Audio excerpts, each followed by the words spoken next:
আসসালামু আলাইকুম বন্ধুরা, বিকেলবেলা ঘুরতে বেরিয়েছিলাম বাসার সামনে। তো এই রাস্তায় কাজ চলতেছে। তো বালু ফেলার পর এটাকে কিন্তু পানি দিয়ে ভিজানো হয়েছে, এই কারণে কিন্তু রাস্তাটা একবারে ড্যাম হয়ে গেছে।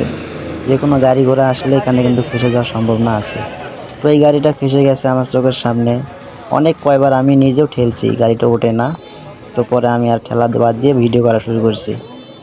তো দেখেন এখানে অনেক মানুষ কিন্তু তাকে উপকার করার জন্য কিন্তু এগিয়ে আসছে যে গাড়িটা যেন ওঠে, কিন্তু আসলে গাড়িটা কোনোভাবেই তোলা যাচ্ছে না।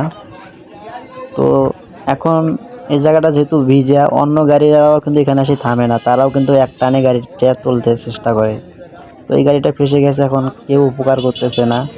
তো এখন সাধারণ মানুষ যেগুলো রাস্তায় আছে তারাই কিন্তু গাড়িটা ঠেলাঠেলি করতেছে, কোনোভাবে গাড়িটা উঠতেছে না।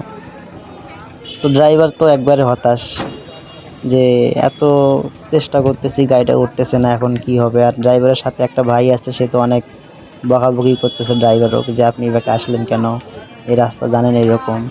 ড্রাইভার ভাবছে হয়তো যে এখান থেকে গাড়িটা উঠবে, কিন্তু গাড়িটা এখানে এসে যে ফেসে যাবে সেটা তো সে জানে না। এই হচ্ছে বিষয়। তো রাস্তাঘাটে মানুষের এরকম বিপদ অনেক হয়। তো আসলে কিছু করার নাই, গাড়িটা উঠবে। গাড়িটা এখন যদি কোনো গাড়ি, একটা বড় গাড়ি সাহায্য করে হয়তো বা, তাহলে গাড়িটা উঠতে পারে। তাছাড়া গাড়ি যত ঠেলতেছি গাড়ি কিন্তু নিচের দিকেই ডাবতেছে, গাড়ি ওঠার কোনো সম্ভাবনা নাই।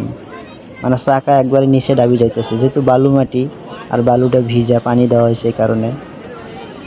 তো দেখা যাক কি করা যায়। আপনারা সবাই আমার ভিডিওর সাথেই থাকবেন, শেষ পর্যন্ত দেখি কি হয়। তো আমরা যেহেতু এখানে অনেক মানুষ আছি, আমরা অনেক চেষ্টা করলাম, তো কোনোভাবেই কোনো কাজ হচ্ছে না, চাকা আরও নিচের দিকে ডাবতেছে।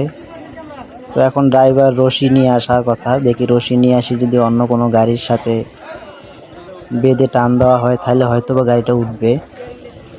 তো আবারও চেষ্টা করতেছি। দেখেন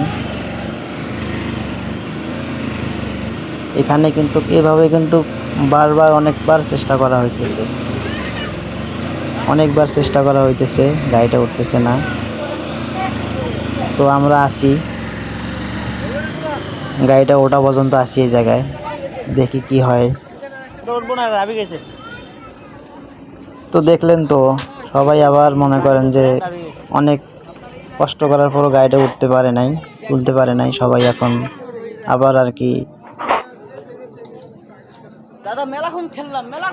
এখন ড্রাইভার কি করবে দেখেন।